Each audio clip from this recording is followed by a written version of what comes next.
નમસ્કાર દર્શક મિત્રો, માનંદ તિરામાં આપનું સ્વાગત છે। પ્લીઝ પૂરો વિડીયો જોજો, લાઈક કરજો, શેર કરજો અને અમારી ચેનલને સબસ્ક્રાઇબ કરજો।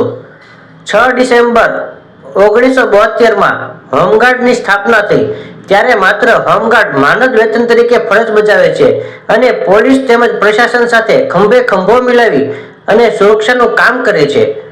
82નું વાવાઝોડું, નોટબંધી, ભૂકંપ, કોરોના તેમજ કુદરતી આફતો સામે ફરજ બજાવે છે। દેશને જરૂર પડે ત્યારે સીના તાન કે ખડે રહેતે હૈ અને 6 ડિસેમ્બરના દિવસે અલગ અલગ એક્ટિવિટીઓ કરે છે, જેવી કે વૃક્ષારોપણ, volleyball, cricket tournament, route march વગેરે ખૂબસૂરત રીતે હોમગાર્ડ સ્થાપના દિવસને ઉજવે છે।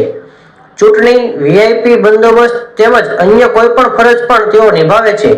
6 ડિસેમ્બરના રોજ હોમગાર્ડ દિવસ નિમિત્તે મહુવા શહેરના રાજમાર્ગો પર હોમગાર્ડ યુનિટ દ્વારા રૂટ માર્ચ કરવામાં આવ્યું હતું તેમજ વૃક્ષારોપણ પણ કરવામાં આવ્યું હતું।